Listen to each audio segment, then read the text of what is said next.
Okay, so in this case, I'm creating object pointer. So how to create a object pointer? Class name.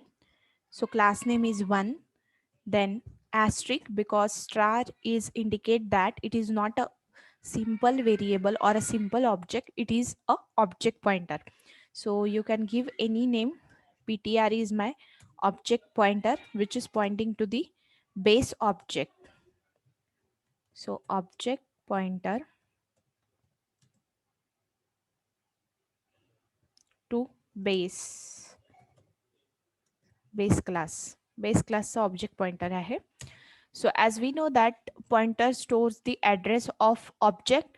So here ptr stores the address of object, and object address of object is o1. O1 is my object and ampersand is the address of object. So it stores the address of object. Now using this ptr pointer and arrow operator, we can access the data member of the class. Yesterday we have seen this. There are two ways to access the data member of the class. One is using object and dot operator, and second way is using object pointer and the arrow operator. So here object pointer is ptr arrow, and here I'm calling the member function of the base class fun. Okay, next one, again I'm creating the object of derived class. So derived class name is 2. T1 is my object of derived class. Okay, this is the object of derived class. Now there is no need to create the object pointer for derived class, because if I'm creating the object pointer of derived class, that then he can only access the derived class member. He is not able to access the base class member. But if I'm creating the base class object pointer, then he can access the base class members as well as derived class members also. So there is no need to create a derived class object pointer. Okay, because base class object pointer can access both base class members as well as derived class members. So there is no need to create the object pointer for derived class. So here ptr is my base pointer or a base class object pointer which stores now the address of t1, which is the object of derived class. Okay, so prt, not prt, ptr, which stores the address of t1. T1 is an object of derived class, means 2. Now this object pointer pointing to the derived class object. Previously it was pointing to the base class object. Now he is pointing to the derived class object. Okay, now using this ptr I can access the data member of the derived class. So again fun is the member function of the derived class. So using ptr and arrow operator, I can access the data members or the member function of the derived class. Okay, and the last one is get ch, close, program ends. So firstly save this program. This program is based on virtual function dot cpp. Compile, 0 errors, then next one is run. So you, as you can see, n1 is 10 and n2 is 20. So yesterday we have seen one example. In that case, it will print both the values for n1. Are you guys remember that yesterday's program? So in that program, both the values, it should be the 10, means n1 is equal to 10 and n1 is equal to 10, because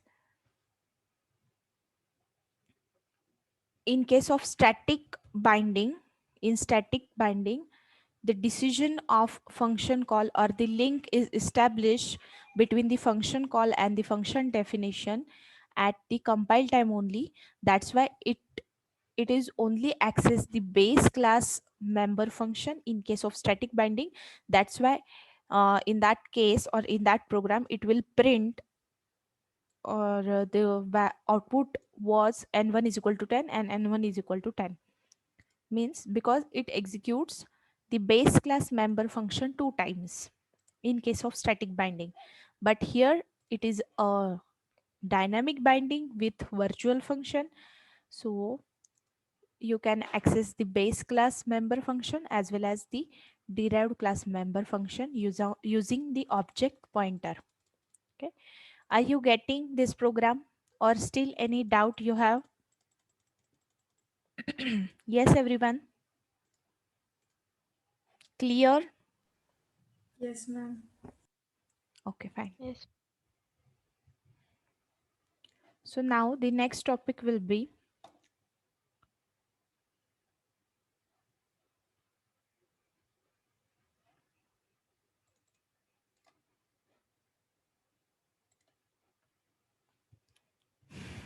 our next topic. Okay, so before moving to the next topic, there is some rules for a virtual function we should know. So what are the rules for virtual function? Now we will see rules for virtual function.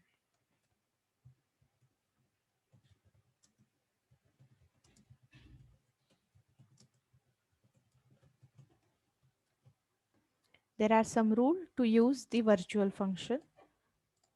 First rule is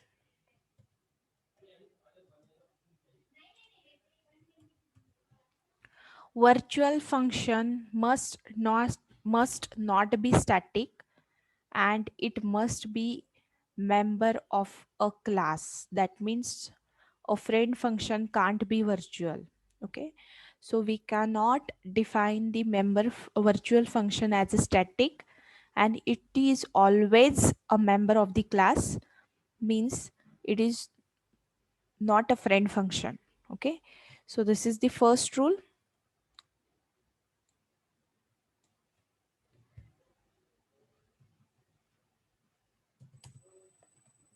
Must not be static and always member function. Member function of class means not a friend function.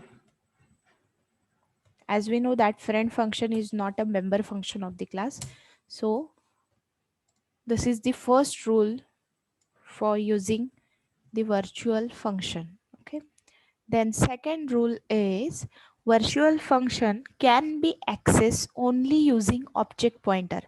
So we can access this virtual function only using object pointer. Okay,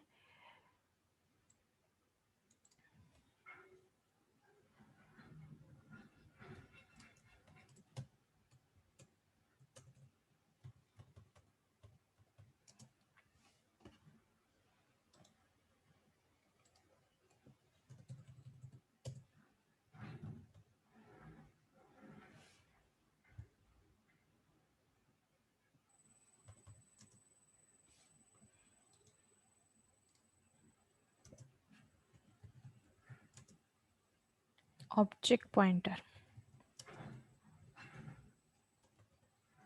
We can access the virtual function only through object pointer. Okay, third rule is virtual function must be defined as a public. It may be defined inside the class or outside the class, whether you can define this virtual function inside or outside, but it should be a public access specifier. Okay, so third rule is must in public. Either you can define this virtual function inside of the class or outside of the class, but its access specifier must be a public in case of virtual function. And the last rule is constructor can't be virtual, means we cannot give the constructor as the virtual. Why? Because constructor are used to create an object and which must be done at the compile time. So as we know that we are creating object using constructor, and creation of object is always done at the compile time. Okay, so destructor can be a virtual, but we can create a destructor virtual also, because it deletes the object which always occur during runtime. Means we it will delete the object at the runtime, so we can create a destructor as a virtual but not a constructor.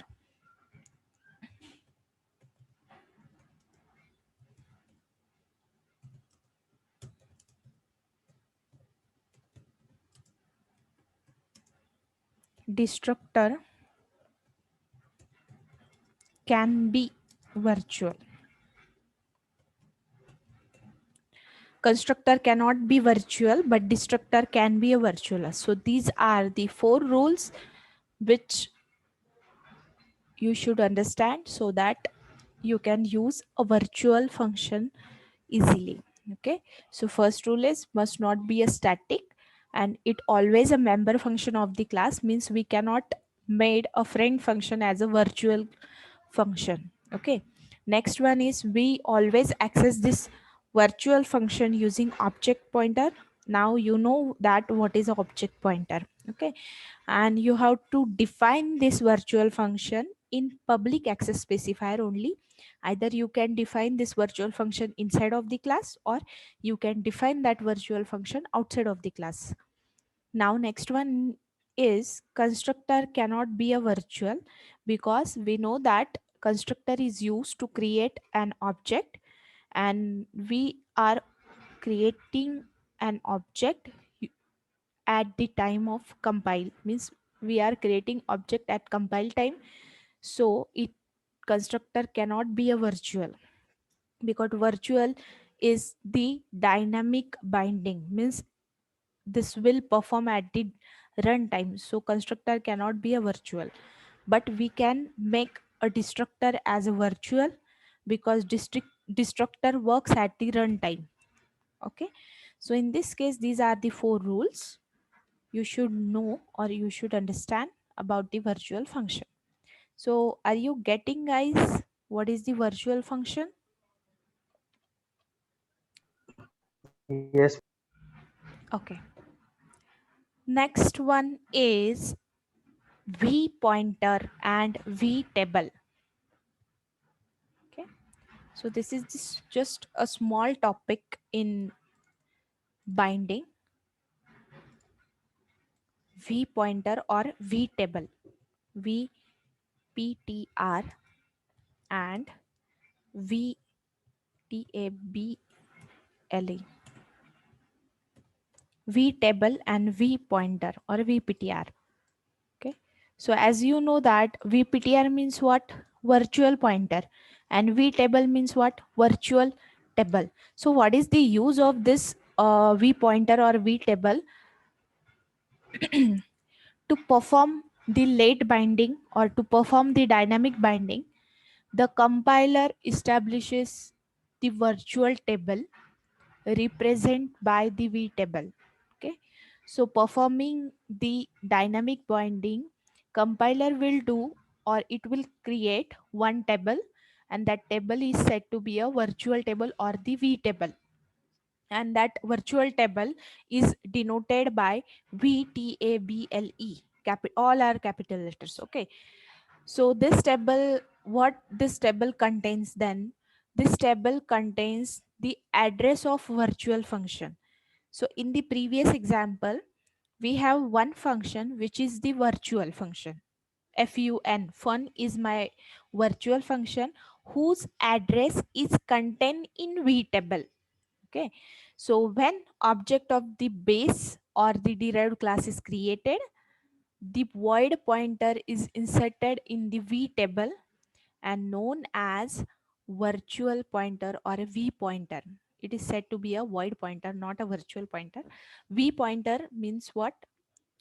Void pointer, and that void pointer must be inserted into that table when we are creating object of the base class or the derived class.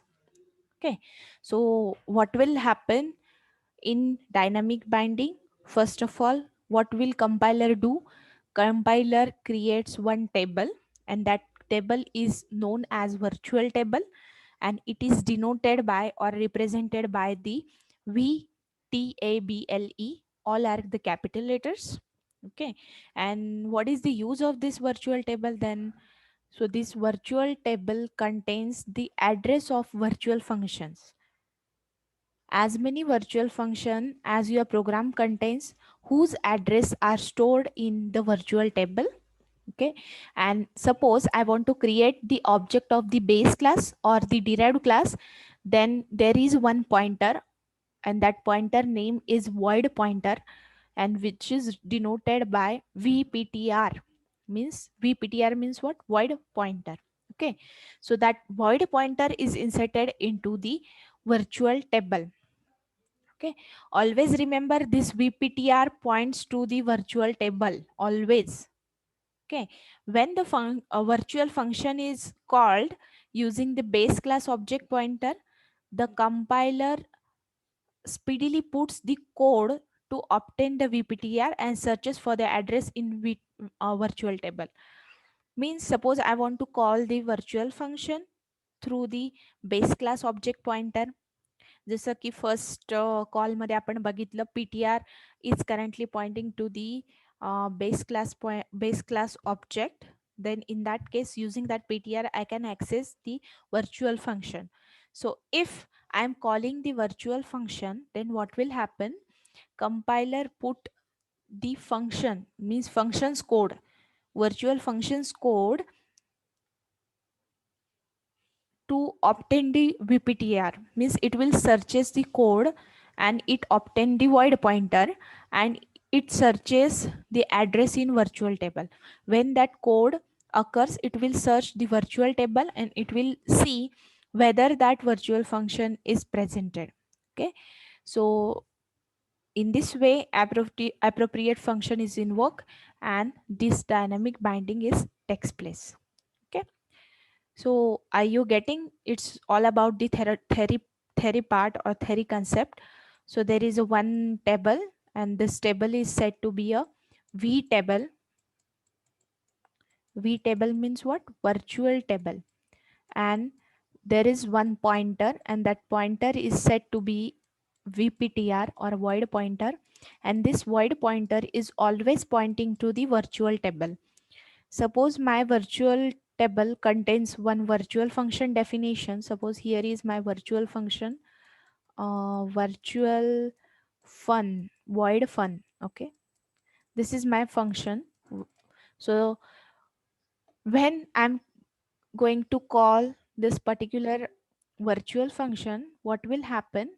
This VPTR searches that particular virtual function from the table. It will searches speedily whether that function is presented.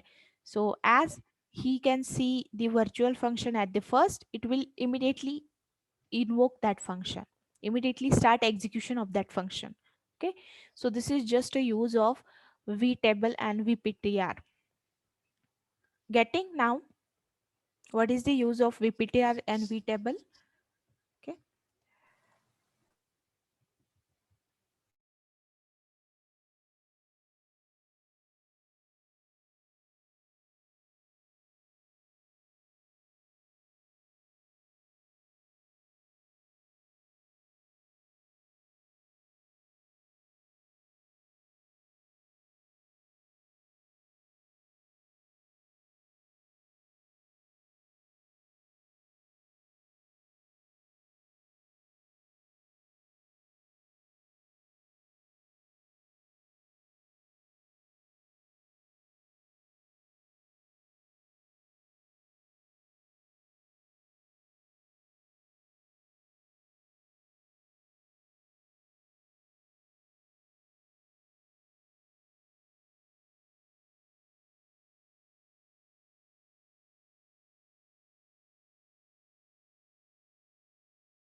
Madam आवाज नाही येते तुमचा.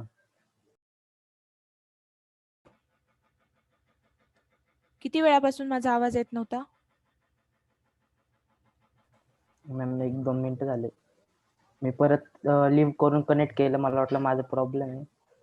Okay, बाकीच्यांना पण येत नव्हता माझा आवाज?